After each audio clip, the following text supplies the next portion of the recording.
2020 ലോകത്തിലെ മുസ്ലിങ്ങളുടെ എണ്ണം 2 ബില്യണാണ്. 2 ബില്യൺ മീൻസ് 200 കോടി. ചെറിയ കണക്കല്ല. നിങ്ങളും ഞാനും വർഷങ്ങളോളം ഇരുന്ന് എണ്ണിയാൽ തീടാത്തത്ര വലിയ ഒരു സംഖ്യയാണത്. 200 കോടി എണ്ണി തീർക്കാനൊന്നും പറ്റില്ല. അവരുടെ കണക്ക് വീണ്ടും പറയുന്നത് 2050 ആകുമ്പോൾ ലോകത്ത് മുസ്ലിങ്ങളുടെ എണ്ണം 2.8 ബില്യൺ ആയിരിക്കും. അഥവാ 280 കോടി ആയിരിക്കും. 280 കോടി എന്ന് പറഞ്ഞാൽ ലോക ജനസംഖ്യയുടെ 30%. ഇത്രയും വലിയൊരു ജനസംഖ്യയുള്ള ഒരു വിഭാഗം മാത്രമല്ല, ഈ കണക്കുകളിൽ നിന്ന് കാണുന്നത് പോലെ തന്നെ വർഷങ്ങളോ ദശവർഷങ്ങളോ കഴിയുമ്പോൾ കോടിക്കണക്കിന് ആളുകൾ വർദ്ധിച്ചു വരികയാണ് ഇസ്ലാമിനകത്ത്. ഇത് ഒരു വലിയ പ്രതിഭാസമാണ്.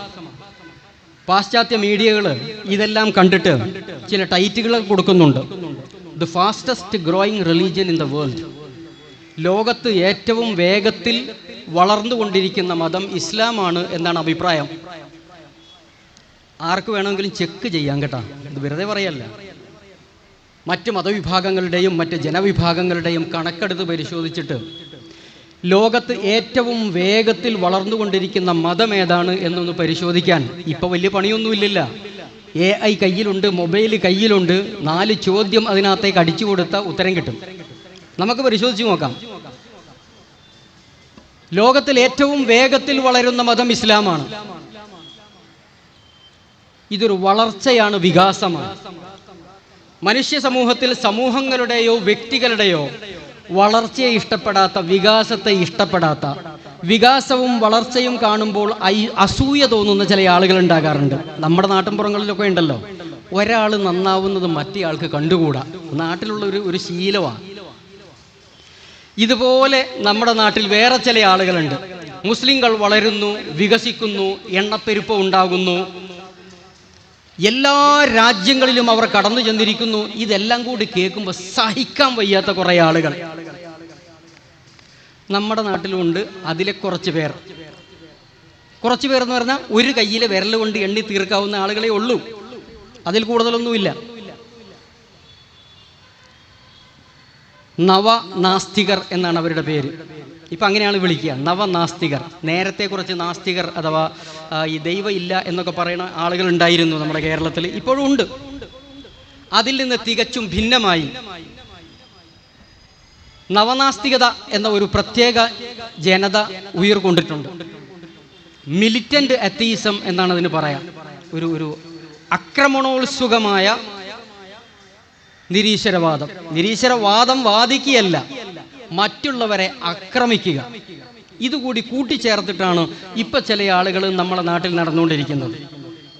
അതിൽ തന്നെ സവിശേഷ ശ്രദ്ധ അർഹിക്കുന്ന വേറെ ചില ജനവിഭാഗങ്ങളുണ്ട്. അവരെക്കുറിച്ച് യമുക്കൾ എന്നാണ് പറയുന്നത്. നിങ്ങൾ കേട്ടിട്ടുണ്ടോ എന്ന് എനിക്കറിയില്ല. യമു എന്ന് പറഞ്ഞാൽ ആസ്ട്രേലിയയിൽ ഒരു പക്ഷിയാണ്. ഒട്ടകപ്പക്ഷിയുടെ നേരെ താഴെയോ. ഒട്ടകപ്പക്ഷി ഏറ്റവും വലിയ പക്ഷി, 2ാം സ്ഥാനം യമു എന്ന് പറയുന്ന ഒരു പക്ഷിക്കാണ്. സൂവിലൊക്കെ പോയാൽ നമുക്ക് കാണാൻ പറ്റും. ഞാനും ആദ്യം കരുതി എന്താ ഇവർ ഇങ്ങനെ ഈ പക്ഷിയുടെ പേരിട്ടിരിക്കണവർക്ക്. പിന്നെ ആരോ പറഞ്ഞു യമു എന്ന് പറഞ്ഞാൽ എക്സ് മുസ്ലിം എന്നതിൻ്റെ ഷോർട്ട് ഫോം മാത്രമേ. മുസ്ലിം കുടുംബത്തിൽ ജനിക്കുകയും പിന്നീട് ഇസ്ലാം ഉപേക്ഷിച്ച് പുറത്തു പോവുകയും ചെയ്ത ആളുകൾ എക്സ് മുസ്ലിം, യമു എന്നാണ് അവരെ വിളിക്കുന്നത്. അങ്ങനെ കുറെ യമുക്കളുണ്ട്. ഇത് അത്യുഗ്ര വിഷമുള്ള ഒരു ഇനമാണ് നമ്മുടെ നാട്ടിൽ. ഇതിന് വിഷം കൂടുതലുണ്ട്. കിട്ടിയ സമയങ്ങളിലെല്ലാം പരമാവധി ഇസ്ലാമിനെ കടന്നാക്രമിക്കുക, ഇത് മാത്രം ലക്ഷ്യം വെച്ചുകൊണ്ട് നമ്മുടെ നാട്ടിൽ പ്രവർത്തിക്കുന്ന ചില ആളുകൾ. ഇവര് ഈ നിയോ അത്തിസ്റ്റ് എന്ന് വിളിക്കാവുന്ന പുതിയ ഒരു പദശൈലി ഉപയോഗിച്ച് സംഘി എത്തിസം, എന്തൊക്കെ പറഞ്ഞാലും സംഘുപരിവാറിന്റെ പക്ഷത്തേക്ക് ചേർന്ന് അവരെ നന്നാക്കി പറയുകയും മുസ്ലിം സമൂഹത്തെ താറടിക്കാൻ ശ്രമിക്കുകയും ചെയ്യുന്ന ഒരു വിഭാഗം ആളുകൾ. ഇത് കുറച്ച് നാളായിട്ട് നമ്മൾ ശ്രദ്ധിക്കുന്നുണ്ട്. അവർ എന്തൊക്കെയോ ആരോപണങ്ങൾ ഉന്നയിക്കുന്നു. ഇസ്ലാമിനെ കുറിച്ച് ഒരുപാട് ആരോപണങ്ങൾ അവർ ഉന്നയിക്കുന്നുണ്ട്. പ്രത്യേകിച്ച് മുഹമ്മദ് നബി സല്ലല്ലാഹു അലൈഹി വസല്ലമയെ കുറിച്ച് അധിക്ഷേപങ്ങൾ, വ്യക്തിഹത്യകൾ, തേജോവധങ്ങൾ അവരുടെ ഭാഗത്ത് നിന്നുണ്ടാകുന്നുണ്ട്. മുസ്ലിങ്ങളെ സംബന്ധിച്ച് അവർ കരുതുന്നത് എന്താണെന്ന് വെച്ചാൽ അവർ 4 ആളുകൾ ഇവിടെ നിന്ന് എന്തൊക്കെയോ വിളിച്ചു കൂവി കഴിഞ്ഞാൽ ഇതങ്ങ് അസ്തമിച്ചു പോകുമെന്നാണ്. ലോകത്തിലെ മുസ്ലിം ചലനങ്ങളെക്കുറിച്ചൊന്ന് പഠിച്ചു നോക്കാൻ. ലോകം ഇപ്പോഴും ഇസ്ലാമിലേക്ക് പാഞ്ഞെടുത്തുകൊണ്ടിരിക്കുകയാണ്. അതിനെതിരെ ശബ്ദിക്കാനും വിളിച്ചു കൂവാനും എത്രയോ എമുക്കൾ ജനിക്കുകയും മരിക്കുകയും ചെയ്തു. പക്ഷേ അതിനെ ഒന്നും ചെയ്യാൻ പറ്റണില്ല. അത് മുന്നോട്ട് പോയിക്കൊണ്ടേയിരിക്കുകയാണ്.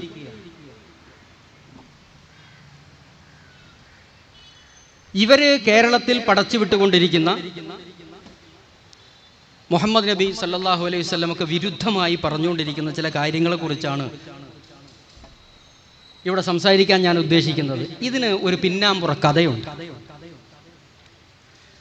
ലോക ചരിത്രത്തിൽ മധ്യനൂറ്റാണ്ടുകൾ എന്ന് വിളിക്കപ്പെടുന്ന ഏകദേശം 5 മുതൽ 15-ാം നൂറ്റാണ്ട് വരെയുള്ള ഒരു കാലഘട്ടം, ഏറിയും കുറഞ്ഞും ചില വ്യത്യാസങ്ങൾ ചില ചരിത്രകാരന്മാർ രേഖപ്പെടുത്തുന്നുണ്ടെങ്കിൽ പോലും മധ്യനൂറ്റാണ്ടുകൾ എന്നറിയപ്പെടുന്ന ലോക ചരിത്ര ഘട്ടത്തിൽ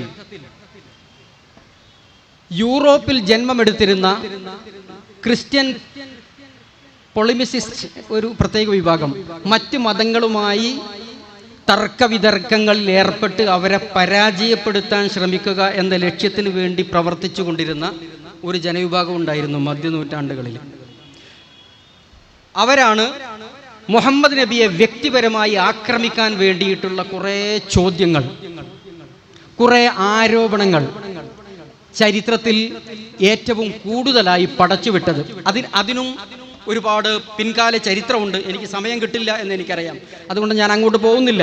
കുരിശ് യുദ്ധങ്ങളും അവസാനമായി സലാഹുദ്ദീൻ അയ്യൂബിയുടെ കരങ്ങളിലൂടെ പരാജയം ഏറ്റുവാങ്ങേണ്ടി വന്നതുമൊക്കെയായ ഒരു ചരിത്ര പശ്ചാത്തലത്തിൽ നിന്നാണ് ഈ വിഭാഗം ആളുകൾ ഇസ്ലാമിനെ സായുധമായിട്ട് നമുക്കങ്ങനെ അങ്ങ് ഏറ്റുമുട്ടിയിട്ട് പരാജയപ്പെടുത്താൻ സാധിക്കില്ലെന്നും എളുപ്പവഴി എന്താണെന്ന് ചോദിച്ചാൽ അതിനകത്തേക്ക് നുഴഞ്ഞു കയറിയിട്ടോ പുറത്തു നിന്നിട്ടോ അതിൻ്റെ വിശ്വാസ ആദർശങ്ങളും അതല്ലെങ്കിൽ അതിലെ മഹാവ്യക്തിത്വങ്ങളെയുമൊക്കെ അധിക്ഷേപിച്ചും ആളുകളുടെ ഇടയിൽ കൊച്ചാക്കി കാണിച്ചുമൊക്കെ നമ്മൾ പ്രചാരവേദകൾ ചെയ്തു കഴിഞ്ഞാൽ അതിലേക്ക് ആള് പോകുന്നത് കുറയ്ക്കാൻ പറ്റൂ എന്നൊക്കെ ചിന്തിച്ചിട്ടാണ് ആ കാലഘട്ടത്തിൽ ഇതുണ്ടാക്കിയത്.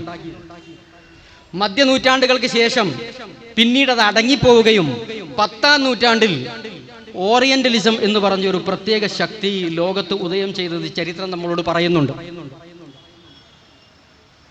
യൂറോപ്യന്മാരായ ആളുകൾ തന്നെയാണ് ഇസ്ലാമിനെ കുറിച്ച് പഠിക്കാൻ, അറബി ഭാഷ നന്നായി വശമാക്കാൻ ഒക്കെ ശ്രമിക്കുകയും ഇസ്ലാമിൻ്റെ പ്രമാണങ്ങളെ മുഴുവനും പഠിച്ചെടുത്തതിന് ശേഷം അകത്ത് നിന്ന് ഇസ്ലാമിനെ തുരന്ന് ഇല്ലാതെയാക്കാൻ എന്തൊക്കെ ചെയ്യാൻ പറ്റും എന്നാലോചിച്ചുണ്ടാക്കിയ ഒരു സംഘടനയാണ് ഓറിയന്റലിസം എന്ന് പറയുന്നത്. 19-ാം നൂറ്റാണ്ടിൽ ഉദയം ചെയ്ത ഓറിയന്റലിസ്റ്റുകളാണ് പഴയകാലത്തെ ആരോപണങ്ങൾ പൊടിതട്ടിയെടുത്ത് രണ്ടാമത് ലോകത്ത് വീണ്ടും പ്രചാരം നൽകിയത്. അവർ നിരവധി പുസ്തകങ്ങൾ എഴുതി, ഒരുപാട് പ്രഭാഷണങ്ങൾ നടത്തി, ലോകത്ത് ഇസ്ലാമിനെ തെറ്റിദ്ധരിപ്പിക്കാൻ ഒരുപാട് ശ്രമങ്ങൾ നടത്തിയിട്ടുണ്ട്. പക്ഷേ അധികകാലം അവർക്കും പിടിച്ചു നിൽക്കാൻ പറ്റിയിട്ടില്ല, പരാജയപ്പെടുകയാണ് ചെയ്തത്. മുസ്ലിങ്ങളുടെ ഭാഗത്തു നിന്ന് കൃത്യമായ മറുപടികൾ വന്നപ്പോൾ പിടിച്ചു നിൽക്കാൻ കഴിവില്ലാതെ അവർ മാറിപ്പോയതാണ് നമ്മൾ ചരിത്രത്തിൽ കാണുന്നത്. ആ 19-ാം നൂറ്റാണ്ടിൻ്റെ ഉച്ഛിഷ്ടം അല്ലെങ്കിൽ അവശിഷ്ടം മാന്തിയെടുത്ത് കേരളത്തിൽ പ്രചരിപ്പിക്കാൻ ശ്രമിക്കുന്നവരാണ് നമ്മൾ ഈ പറയുന്ന നവനാസ്തികർ എന്ന് പറയുന്ന ആളുകൾ. മുസ്ലിങ്ങളെ സംബന്ധിച്ച് ഇത് വലിയൊരു പുതുമയുള്ള കാര്യമൊന്നുമല്ല. നൂറ്റാണ്ടുകൾ പഴക്കമുള്ള, എത്രയോ തവണ മറുപടികൾ പറഞ്ഞിട്ടുള്ള വലിയ വലിയ ചിന്തകന്മാരും എഴുത്തുകാരും ചരിത്രകാരന്മാരും പരാജയപ്പെട്ട് പത്തിമടക്കി പിന്മാറിപ്പോയ അതേ സാധനം എടുത്തിട്ട് ഇപ്പൊ വീശിക്കൊണ്ടിരിക്കുക. അതിനകത്തേക്ക് ചരിത്രത്തിൽ ഇന്നുവരെ കാണാത്ത വിധത്തിലുള്ള കള്ളങ്ങൾ ചേർക്കുന്നു. അതാണ് നവനാസ്തികതയുടെ വളരെ വലിയ പ്രത്യേകത. ഓറിയന്റലിസ്റ്റുകൾ സത്യസന്ധന്മാരായിരുന്നു എന്ന് വേണമെങ്കിൽ നമുക്ക് പറയാം. പറയുന്നതിനൊക്കെ അവർക്കൊരു പരിധിയുണ്ടായിരുന്നു. വല്ലാതെ കള്ളം പടച്ചില്ല എന്ന് ഞാൻ പറയുന്നില്ല. കള്ളം മാത്രം പടച്ചു വിട്ടുകൊണ്ട് ഇസ്ലാമിനെ എതിർക്കുക എന്നൊരു ശൈലി പണ്ടൊന്നും ഉണ്ടായില്ല. പക്ഷെ ഇന്ന് കേരളം ഉൾപ്പെടെയുള്ള സ്ഥലങ്ങളിൽ പ്രവർത്തിച്ചു വരുന്ന നവനാസ്തിക ജനവിഭാഗങ്ങളും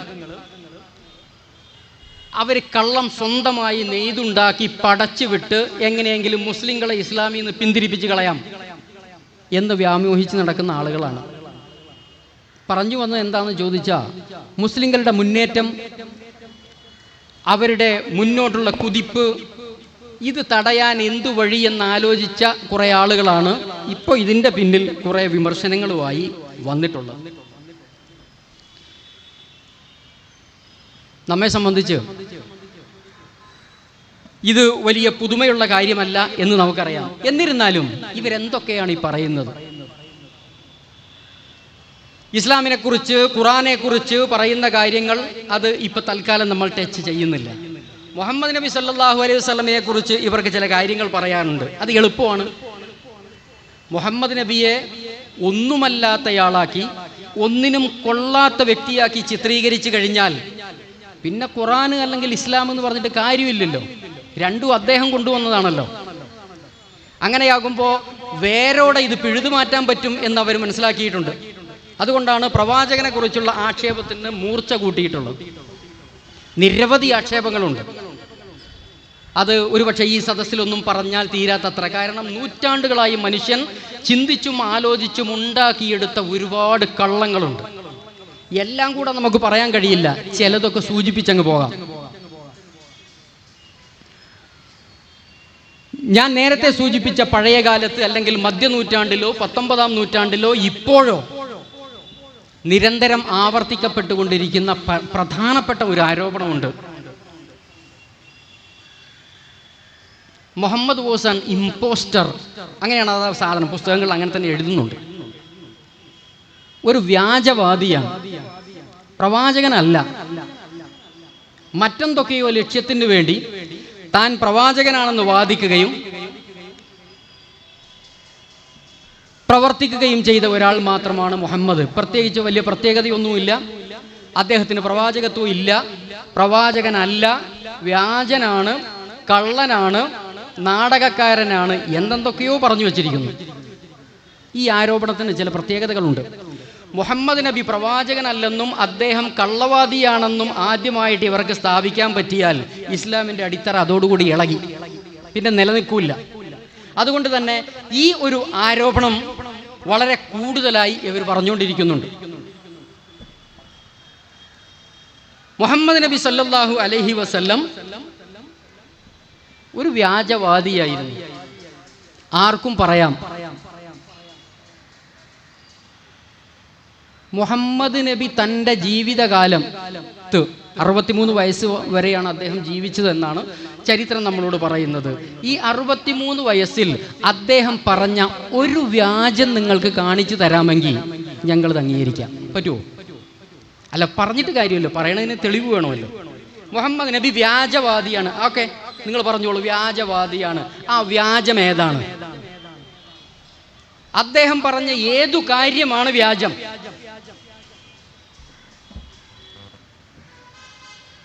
അങ്ങനെ ചോദിച്ചാൽ മറുപടിയില്ല. അപ്പോൾ വേറെ ചോദ്യങ്ങൾ കൊണ്ടുവന്നതിനെ നേരിടാനാണ് ചിലരൊക്കെ ശ്രമിച്ചുകൊണ്ടിരിക്കുന്നത്. മുസ്ലിങ്ങളായ നമ്മളെ സംബന്ധിച്ചിടത്തോളം നമുക്കറിയുന്ന ചില കാര്യങ്ങളുണ്ട്.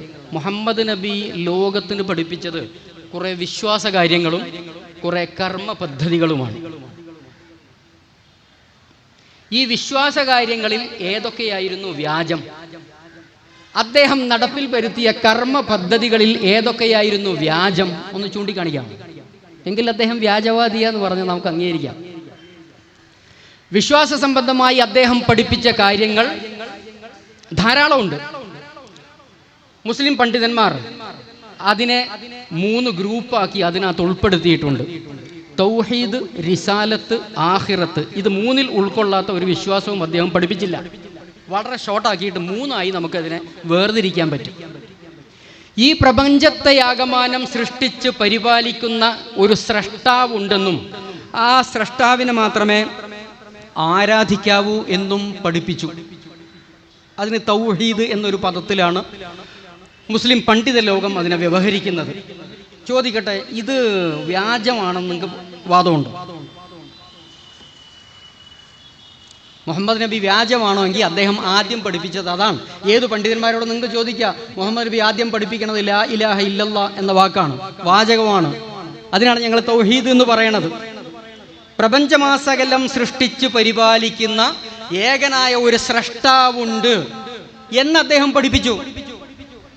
ആ സ്രഷ്ടാവിനെ മാത്രമേ ആരാധിക്കാവൂ എന്ന് പഠിപ്പിച്ചിട്ടുണ്ട്. ഇതിലേതാ വ്യാജം? അങ്ങനെ സ്രഷ്ടാവ് ഇല്ല എന്നാണോ നിങ്ങളുടെ അഭിപ്രായം? ഇല്ല എന്ന് പറയാൻ ധൈര്യമുള്ള യമുക്കളോ നവനാസ്തികരോ ഇന്ന് കേരളത്തിൽ വളരെ കുറവാണ് എന്ന് നിങ്ങളിപ്പോൾ മനസ്സിലാക്കാം.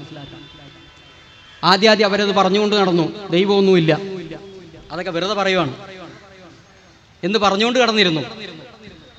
കൃത്യമായി മറുപടി ചെന്നപ്പോഴേ ഇപ്പൊ കുറെ നാസ്തികന്മാർ പറയണത് അങ്ങനെ ഇല്ല എന്ന് പറയാൻ നിർവാഹമില്ല. നിങ്ങളുടെ ഈ തിരുവനന്തപുരത്ത് ഒരാളുണ്ടല്ലോ, സി രവിചന്ദ്രൻ എന്ന് പറയണേ, ഇവിടുത്തെ എങ്ങാണ്ട് ഇത് ഒരു കോളേജിൽ ഒരു ഇംഗ്ലീഷ് പ്രൊഫസർ ഇല്ലേ,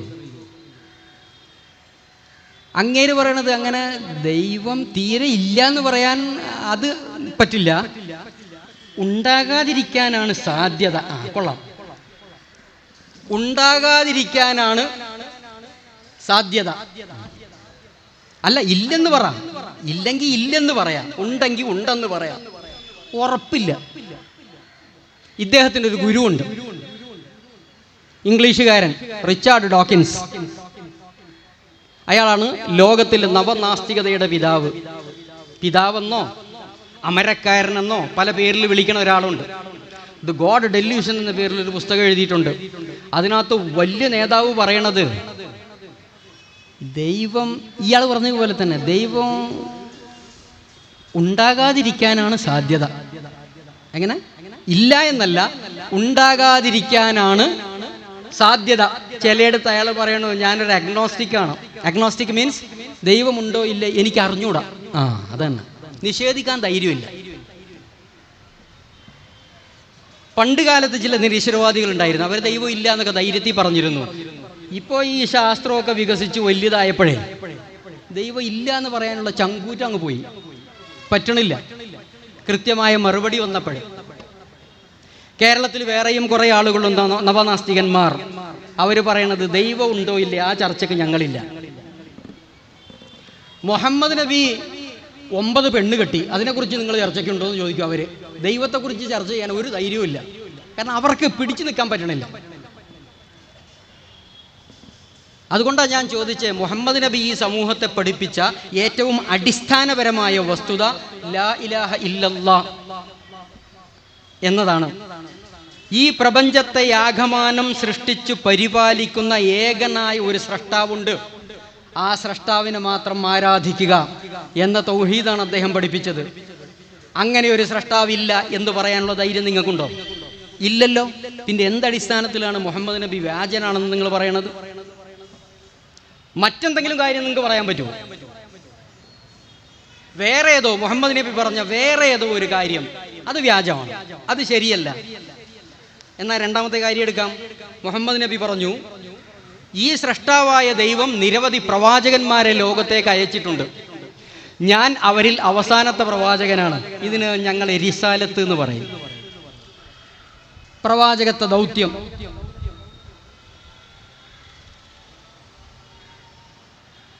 അവിടെ വരുമ്പോൾ നിങ്ങൾക്ക് എന്താക്കാം, മുഹമ്മദ് വ്യാജനാണ് എന്ന് പറയാം.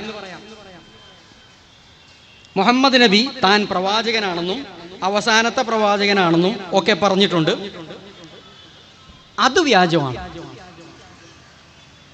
എന്ന് പറയാം.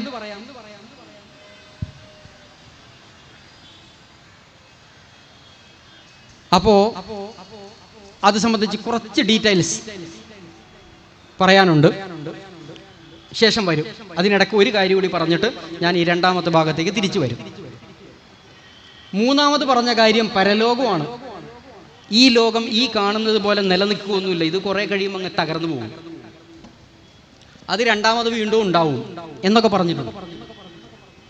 ലോകാവസാനം, ഒരു മറുലോകത്തിന്റെ നിർമ്മിതിയെക്കുറിച്ചുള്ള സംസാരം അദ്ദേഹം സംസാരിച്ചിട്ടുണ്ട്. അത് വ്യാജമാണെന്ന് പറയുന്ന ഒരു കാലം ഉണ്ടായിരുന്നു, വിവരമില്ലാത്ത കാലം. ഈ ലോകം എല്ലാ കാലത്തും ഇങ്ങനെ തന്നെ നിലനിൽക്കും, ഇത് നശിക്കാനൊന്നും പോണില്ല എന്ന് ആർജവത്തോടെ പറയാൻ ധൈര്യമുള്ള വല്ല നിയോ ഏത്തിസ്റ്റുകളും ഇന്ന് കേരളത്തിലോ ലോകത്തെവിടെയോ ഉണ്ടോ? ഈ ലോകം നശിക്കുകയൊന്നുമില്ല പറഞ്ഞവര് നേരത്തെ ഉണ്ടായിരുന്നു. പക്ഷെ ഇപ്പൊ നിങ്ങൾക്ക് പറയാൻ പറ്റുമോ ലോകം നശിക്കില്ല, ഇതിങ്ങനെ തന്നെ നിലനിൽക്കുമെന്ന്? പറയാൻ കഴിയില്ല. ഫിസിക്സിന്റെ പുതിയ കണ്ടെത്തലുകൾ അനുസരിച്ച് ഈ ലോകം നശിക്കാൻ പോകുന്നു. ഏതൊക്കെ രൂപത്തിൽ ഇത് നശിക്കാം, അതിന് പല സാധ്യതകളും ശാസ്ത്രം നമ്മുടെ മുമ്പിൽ വെക്കുന്നുണ്ട്. അതിൻ്റെയും ഡീറ്റെയിൽസിലേക്ക് പോകാൻ ഞാനില്ല, പോയി കഴിഞ്ഞാൽ നമുക്ക് സമയം തികയില്ല. ലോകം നശിക്കും. ഒരു ശാസ്ത്രകാരനും മര്യാദക്ക് ഫിസിക്സ് പഠിച്ച, ഭൗതിക ശാസ്ത്രം പഠിച്ച ഒരു ശാസ്ത്രകാരനും അഭിപ്രായ വ്യത്യാസവും ഇല്ല. ഇതൊക്കെ തകർന്ന് നശിച്ചു പോകും. ഒരു നിശ്ചിത കാലം വരെ ഈ സാധനം ഓടുകയുള്ളൂ, അതിനപ്പുറത്തേക്ക് ഇത് ഓടൂല. അതിനുള്ള ശക്തി അതിനില്ല. ഇതിനെ നശിപ്പിക്കാനുള്ള ശക്തി ഇതിനകത്ത് തന്നെ പ്രവർത്തിച്ചുകൊണ്ടിരിക്കുന്നു എന്നതാണ് പുതിയ കണ്ടുപിടുത്തം വരുന്നത്. അതുകൊണ്ട് ലോകം തകരുകയില്ല, അവസാനിക്കുകയില്ല, അങ്ങനെ ഒരു അവസാന നാളൊന്നും ഇല്ല എന്ന് പറയാനുള്ള ധൈര്യമൊന്നും ഇപ്പൊ ആർക്കും ഇല്ല. ആ ലോകം ഇനി രണ്ടാമത് ഉണ്ടാകുമോ? അത് ദൈവവിശ്വാസമായിട്ട് ബന്ധപ്പെട്ടതാ. നിങ്ങൾ ദൈവം ഉണ്ടോ ഇല്ലേന്ന് ആദ്യം പറ, അതിൻ്റെ അടിസ്ഥാനത്തിൽ നമുക്ക് തീരുമാനിക്കാം. ദൈവം ഉണ്ടെന്ന് പറഞ്ഞാൽ ഇതിന് ഉത്തരം കിട്ടും, ഇല്ലെന്ന് പറഞ്ഞാൽ വേറെ ചർച്ച നടത്താം. ചുരുക്കത്തിൽ വിശ്വാസപരമായി മുഹമ്മദ് നബി സല്ലല്ലാഹു അലൈഹി വസല്ലമ ലോകത്തിന് മുമ്പിൽ സമർപ്പിച്ച കാര്യങ്ങൾ അത് വ്യാജമാണ് എന്ന് പറയാൻ വിവരമുള്ള ഒരാൾക്കും ഇന്നത്തെ ലോകത്ത് സാധ്യമല്ല. ഏതാനും പതിറ്റാണ്ടുകൾക്ക് മുമ്പ് അതൊക്കെ സാധിച്ചിരുന്നു, അത്രയും നമ്മുടെ വിവരം ഉണ്ടായിരുന്നുള്ളൂ. ഇപ്പൊ കുറേയൊക്കെ വിവരം കൂടിയപ്പോൾ അത് നിഷേധിക്കാൻ പറ്റാത്തൊരു അവസ്ഥയിലേക്കാണ് യഥാർത്ഥത്തിൽ നമ്മൾ പോയിക്കൊണ്ടിരിക്കുന്നത്. മുഹമ്മദ് നബിയുടെ പ്രവാചകത്വവുമായി ബന്ധപ്പെട്ട കാര്യങ്ങളിൽ വ്യാജാരോപണം നടത്താം. അദ്ദേഹം പ്രവാചകനൊന്നുമല്ല എന്ന് വേണമെങ്കിൽ നിങ്ങൾക്ക് പറയാം. അത് അദ്ദേഹം പറഞ്ഞത് കളവാ.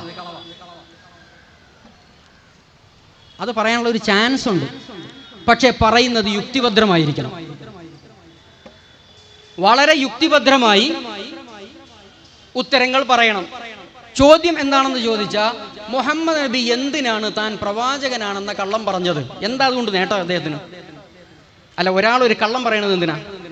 കള്ളം പറയുക, ചതി കാണിക്കുക, വഞ്ചന കാണിക്കുക, കാപട്യം കാണിക്കുക, ഇതൊക്കെ മനുഷ്യർ ചെയ്യാറുണ്ട്. പക്ഷെ അതിൻ്റെ പിന്നിൽ ഒരു ലക്ഷ്യം ഉണ്ടാവും. വെറുതെ ഒരാളോട് കളവ് പറയുമോ? കളവ് പറയുന്നതിന് പിന്നിൽ ഒരു ലക്ഷ്യം കാണും. ഒരാൾ ചതി കാണിക്കണമെങ്കിൽ ചതിക്ക് പിന്നിൽ ഒരു ലക്ഷ്യം കാണും. മുഹമ്മദ് നബി താൻ പ്രവാചകനാണെന്ന് പറഞ്ഞത് വ്യാജമാണ്, കള്ളമായിരുന്നുവെങ്കിൽ ആർക്കെങ്കിലും പറയാൻ പറ്റുമോ എന്തിനായിരുന്നു അദ്ദേഹം അങ്ങനെ ഒരു കള്ളം ലോകത്തോട് പറഞ്ഞത്? അതുകൊണ്ട് അദ്ദേഹത്തിനുണ്ടായ നേട്ടങ്ങൾ എന്തൊക്കെയാണ്?